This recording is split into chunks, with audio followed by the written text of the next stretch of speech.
The World Economic Forum in the Swiss town of Davos is into its second day, with delegates looking for ways to adapt to the challenges set in 2016. Donald Trump's advisor has told the forum that the tycoon's presidential election victory will be a boost for global business. This is a super compassionate man. He's a generous man. He has wonderful children. He loves people. This is something that you certainly want in the head of state of the United States. President Trump could be one of the last great hopes for globalism. Well, Trump's inauguration coincides with the last day of the forum, with his future presidency causing a big buzz in discussions there. Another major shift that business leaders are striving to adjust to: Britain's decision to leave the EU. The rise of anti-establishment parties across Europe is also being looked at as something that could potentially shape the dynamics of the global economy.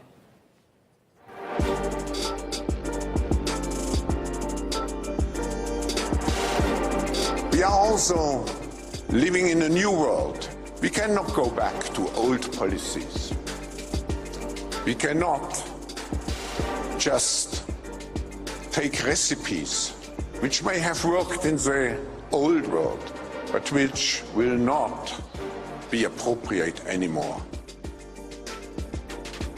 The European Union, stable for so long, now has its work cut out. It is a mission of NATO. I thought they won. The Soviet Union's gone. Why are we even talking about this? Now, I'm not saying it should be dismantled tomorrow, but it's unclear to me what they're really achieving. Well, some of the faces at Davos, and indeed those who aren't in attendance, perhaps best reflect some of 2016's changes. Former UK Prime Minister David Cameron travelled to Switzerland last year when Britain was still committed to the EU. But his replacement, Theresa May, faces a future outside of the bloc. John Kerry is visiting again, but the forum marks the end of his time as US Secretary of State. German Chancellor Angela Merkel is missing for a second consecutive year. She cancelled last time in the wake of the New Year attacks in Cologne, but has not given a reason this year. And it's the first time China's leader is in Davos, as Xi Jinping attends instead of his vice president, who was there in 2016. Well, Daniel Bushill has been asking the Davos delegates what they make of some of the incorrect forecasts made this time last year. Very important crystal ball gazing from the masters of the universe has become something of a tradition here at Davos. Unfortunately, most of them are flat out wrong. Let's see delegates' reactions to the forecasts from the planet's very wise men. Can I show you some predictions from top leaders at Davos in the past?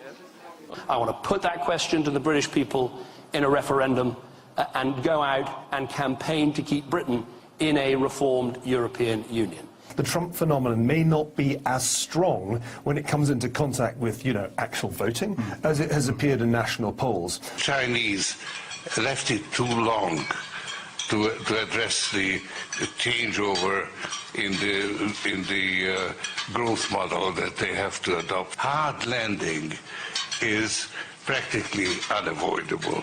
Are you surprised? Yes, I was surprised. It's always easier to explain after you make a prediction why you went wrong, actually. It's a hard job and it's difficult to predict the future.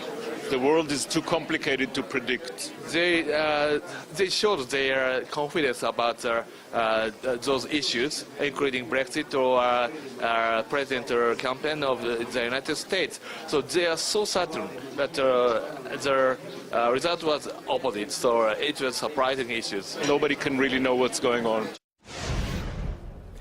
Moving on now, one of the French presidential candidates hasn't been given the warmest of welcomes on a trip to the Brittany region.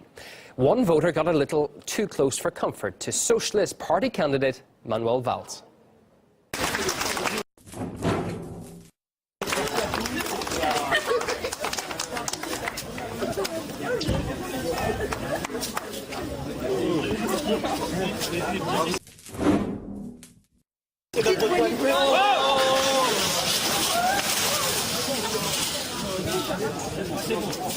The former French Prime Minister also bore the brunt of public dissatisfaction with the government when he had flour thrown over him just last month. The source of their anger was the way Valls used the French constitution to push for stricter labour laws. Another sign of Valls' seeming downturn in popularity came at his most recent public meeting, where only 200 or so people showed up. Now contrast that to former socialist and now independent candidate Emmanuel Macron, who had 2,500 people turn out for his latest speech. However, Macron has recently been criticised for calling voters in one region smokers and alcoholics.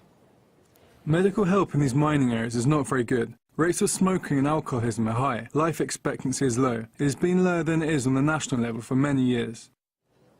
Well, French politicians outraged by Macron's remark demanded he apologise. We spoke to the Vice Secretary of the Debout La France party, who believes many politicians think the same as Macron, but that opposition against anti-establishment candidates overshadows it and is only increasing.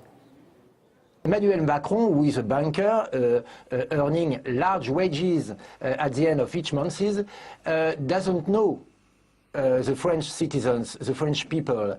And when he goes to the northern part of France and says that people working in the mine are all alcohol addicts, it is a shame. And there are lots of politicians in France belonging to the establishment having the same behavior. And nowadays you have two kinds of politicians. The politicians belonging to the establishment, who all think the same, left and right, who all obey to Brussels, who are all puppies in front of Angela Merkel, and they all do the same politics. And on the other side, you have the anti-system fighting establishment politicians. The difference is not between left and right. It's between establishment and anti-establishment. Europe's latest anti-terror laws may have done more harm than good. We'll take you through Amnesty International findings right after this.